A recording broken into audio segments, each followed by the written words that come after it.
अब एकादशी व्रत का नियम क्या है और कैसे एकादशी व्रत का फल मिलता है, कई बार चर्चा हुई।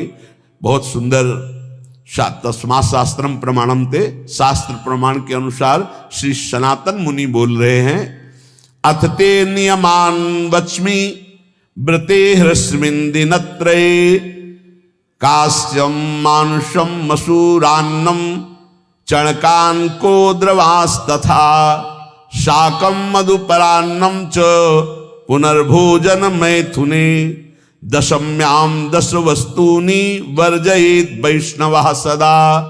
जिसे एकादशी रहनी हो और एकादशी का फल प्राप्त करना हो उसको ये नियम पालन करना चाहिए। अथ ते नियमान वच्मि व्रते ह्रस्मिन् दिनत्रये, उसको 3 दिन, एक तो दशमी और एक द्वादशी और फिर बीच में एकादशी, उसको 3 दिन संयम में रहना होता है, तब बीच की एकादशी का उसे फल प्राप्त होता है।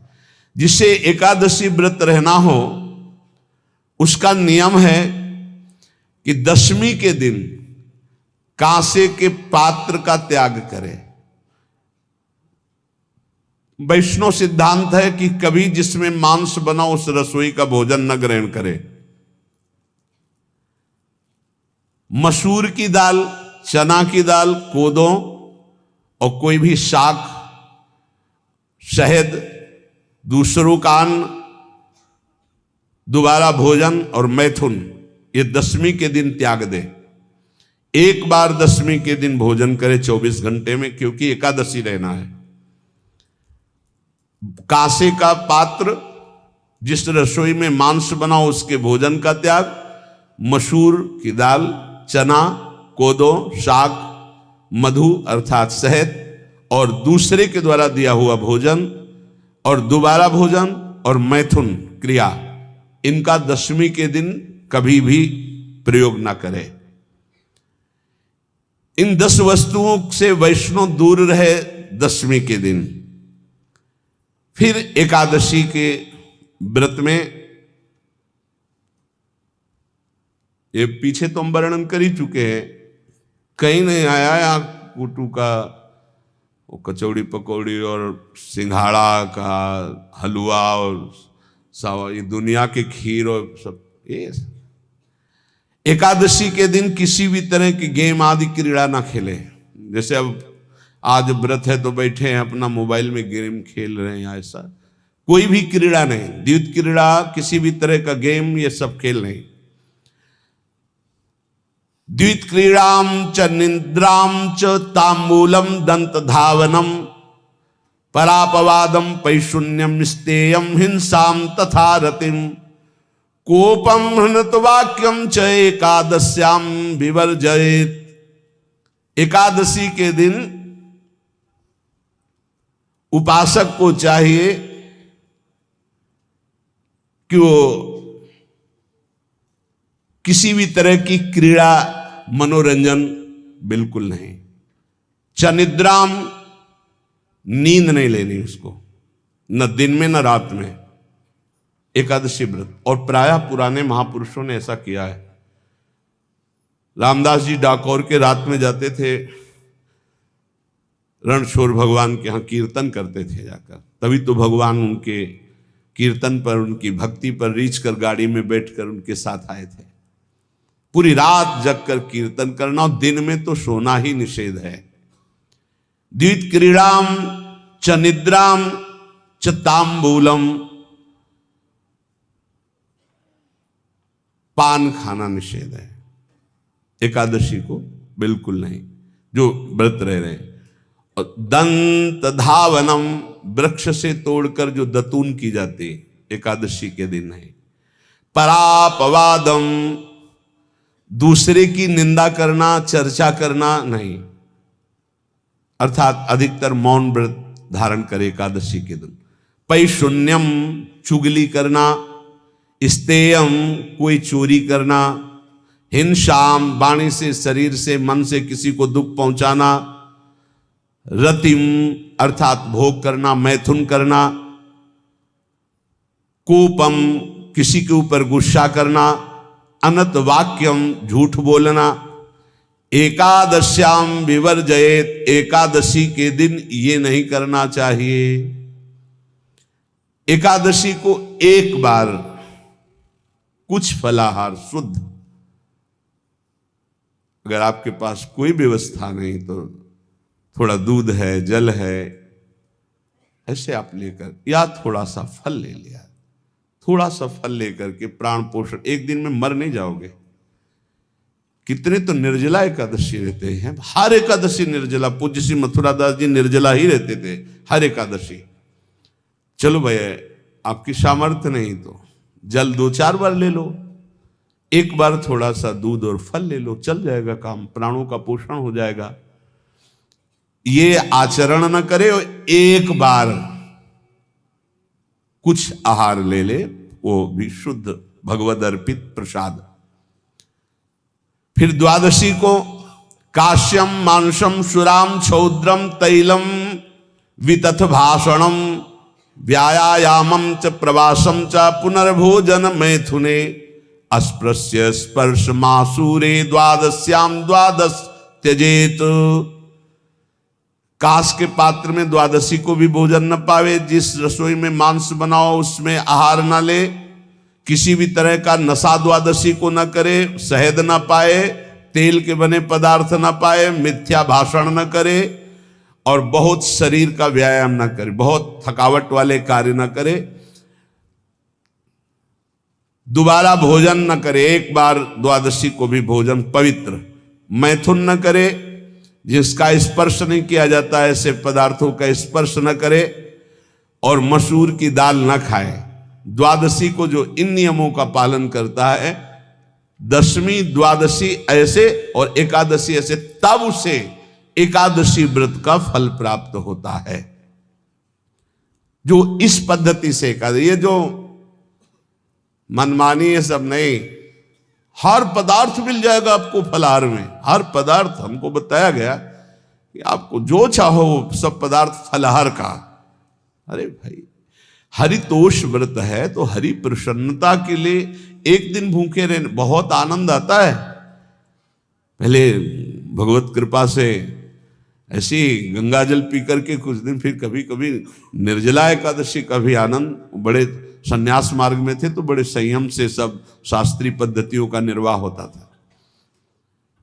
उपासक को चाहिए कि इन नियमों से व्रत का अनुष्ठान करे, मनमानी आचरण न करे। सबसे प्रार्थना जो एकादशी रहते हो, हरितोष व्रत इसे कहते हैं, भगवान की प्रसन्नता के लिए रहा जाता है, रहना चाहिए। जो अपनी आचार्य परंपरा में हैं जैसे, जिनका सिद्धांत है, पर रहने का सिद्धांत ये श्री सनत कुमार जी वर्णन, श्री सनक जी महाराज, ये सनत कुमार जी वर्णन की। सनक जी महाराज कह रहे हैं, यदि भगवान का आश्रय नहीं, सत्संग नहीं है, तो इन चार में से एक हो तो नाश कर देता, फिर चारों हो तो सर्वनाश हो जाता है।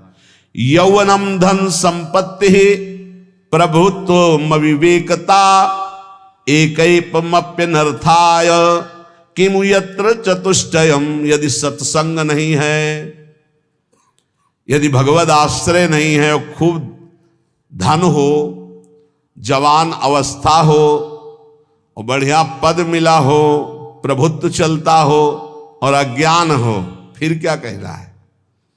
बोले ये चारों जहां मौजूद होते हैं वहां सर्वनाश का खेल शुरू हो जाता है। अगर इनमें से एक हो तो सर्वनाश करने में पर्याप्त है, और अगर चारों हो तो फिर क्या कहना है? यौवनम, जवान हो, धन संपत्ति, खूब रुपया पैसा हो, प्रभुत्व, कोई पद हो, कोई अधिकार हो बड़ा, फिर अविवेकता और अज्ञानी हो, तो बोले एक नाश कर देगा, फिर चारों तो नाश ही कर देंगे। और अगर सत्संगी है तो ये चारों महान कार्य कर देंगे। क्या यौवनम, जवान है, खूब दूसरों की सेवा, मेहनत पूर्वक धन संपत्ति कमाकर माता पिता की सेवा, परिवार की सेवा। ये माता पिता, हमारा वेद कहता है, मातृ देवो भव, तैत्तिरीयोपनिषद, मातृ देवो भव, पितृदेवो भव, आचार्य देवो भव, अतिथि देवो भव, यान्य नवद्यानि कर्माणि तानि सेवितव्यानि नो इतराणि, यान्यस्माकः सुचरितानि तानि तोयोपास्यानि नो इतराणि, ये के चास्माच्छेयाः सो ब्राह्मणाः तेषां त्वया स्नेन प्रश्वसितव्यं, श्रद्धया देयं अश्रद्धया देयं, श्रिया देयं ह्रिया देयं भिया देयं संविदा देयं।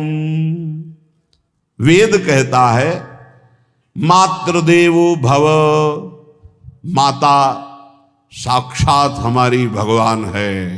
देव हरि को कहते हैं, केशव देव जैसे कहा हरि को कहते हैं, गोविंद देव, मातृ देव, माता भगवान है। हे धिक्कार है उन पुत्रों को जो अपने माता के द्वारा पोषित किए हुए शरीर से हाथ उठाते हैं अपने माता पिता के ऊपर।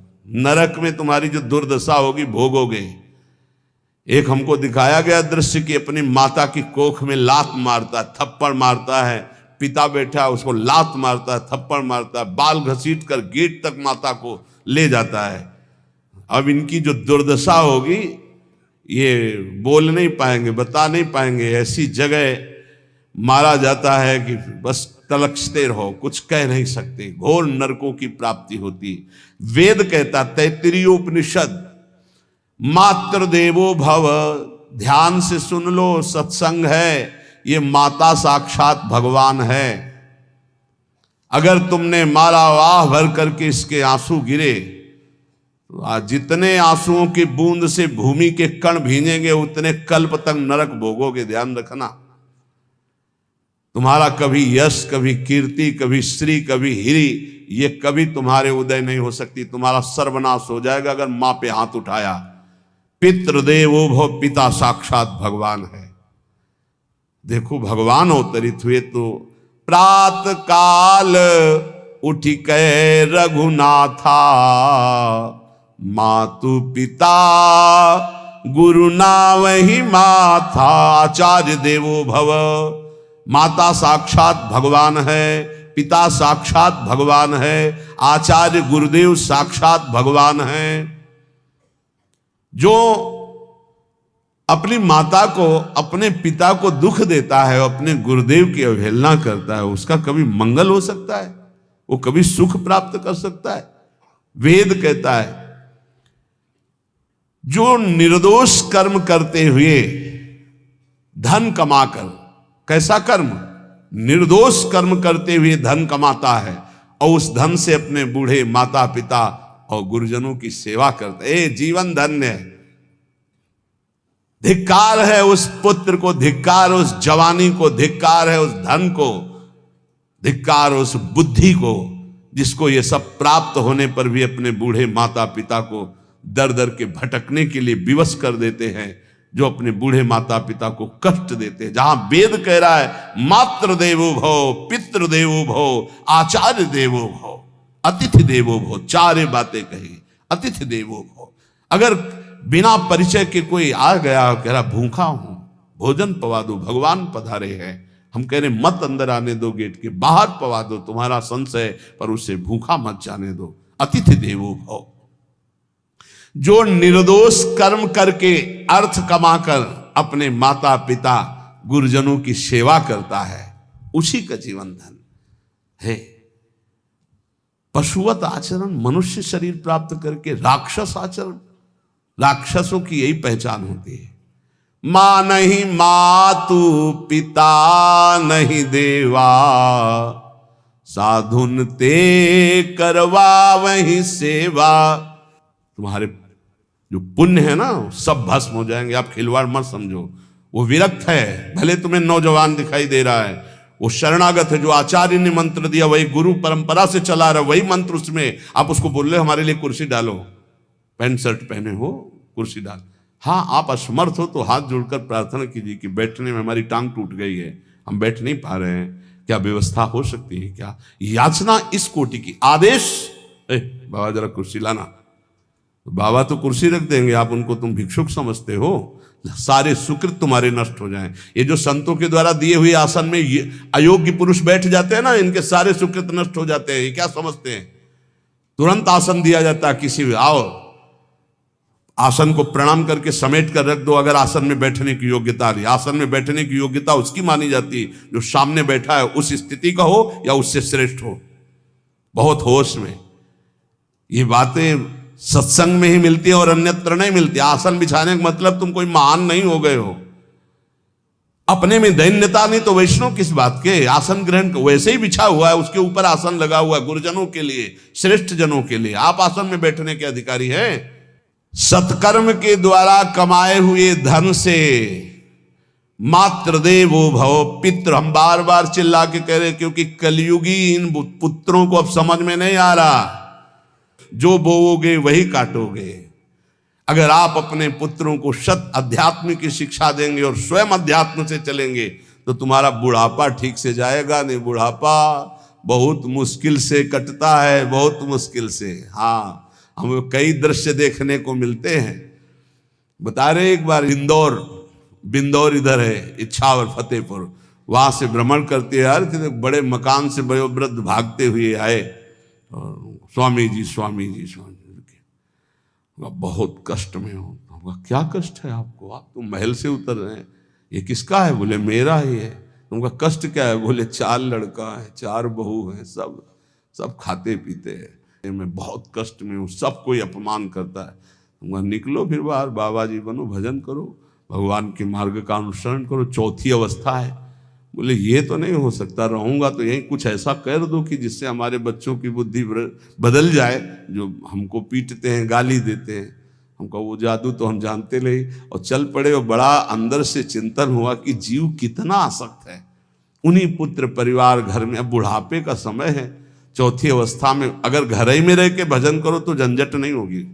जो मिले जैसे मिले जीवन यापन करो, भजन करो, लेकिन प्रभु से मतलब नहीं।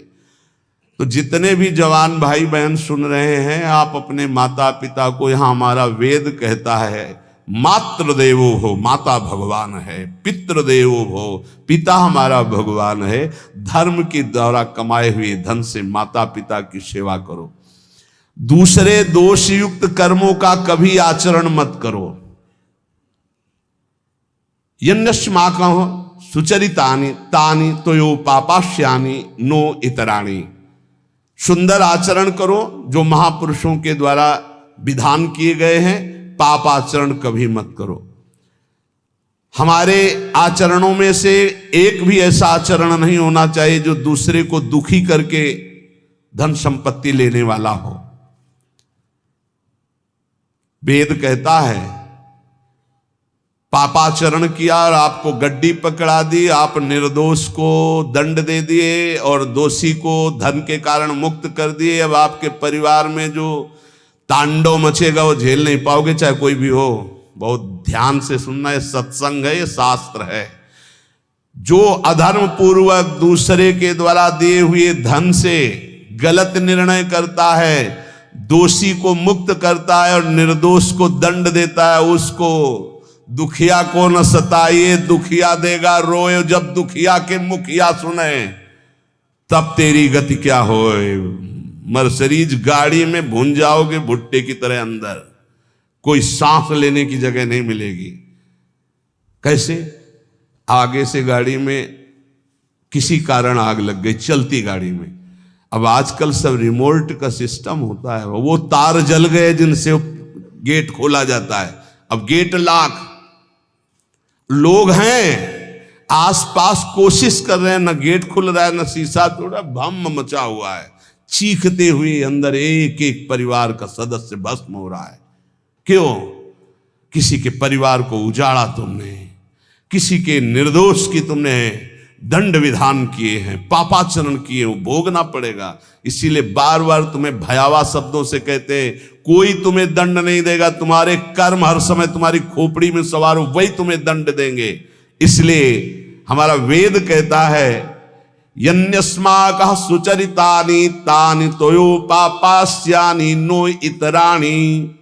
जिसमें महापुरुष विधान किए हैं कि ये आचरण करो वो सुकृत है, और जिसे मना करते ऐसे पापाचरण मत करो, कभी दूसरे का अहित मत करो। जो कोई भी हमसे श्रेष्ठ गुरुजन है उनका आदर करो, उनको आसन दो, उनको विविध पदार्थों से सुख पहुंचाओ, विश्राम कर लेने के बाद वार्ता करो। श्रद्धा पूर्वक माता पिता गुरुजन अतिथि इनकी सेवा करना परम धर्म है। अश्रद्धा पूर्वक इनको कभी मत बर्ताव करो। बोलना, भोजन, ले बूढ़े जनों को ऐसे देखा है, ऐसे बड़ा कर लो, तुम्हारी भी बुढ़ापा आएगी, पता नहीं आ पाएगी कि नहीं आ पाएगी। अगर आएगी तो बहुत बढ़िया आएगी, तुम्हें ऐसे सताएगी कि आप देख लेना। बहुत हमारा हृदय इस बात से पीड़ित हो जाता है कि मां के प्रति ऐसा बर्ताव, जिस मां ने इतना पिता की क्षमता से हजारों गुना बढ़कर माता का प्यार होता है। ऐसे माता को, ऐसे पिता को हमें तो लगता है रोज चरण धो के पीना चाहिए। भगवान साक्षात इनमें विराजमान है। भगवान सच्ची कहता हूं, जो अपने माता पिता को त्रास देते हैं भगवान भी रक्षा नहीं करेंगे। कोई दान पुण्य तुम्हारा काम नहीं आएगा, क्योंकि ऐसे महामहिम पूज्य माता पिता के प्रति आप ऐसा देखो।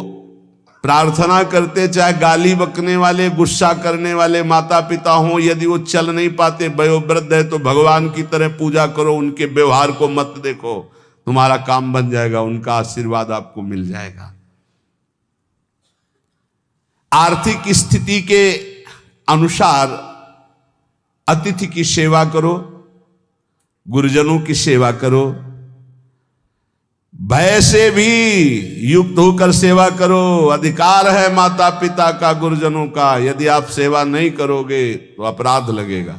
इतना बड़ा शरीर पैदा किया है, लेबरी करो, रिक्शा चलाओ, उससे जो मिले अपने माता पिता की सेवा करो।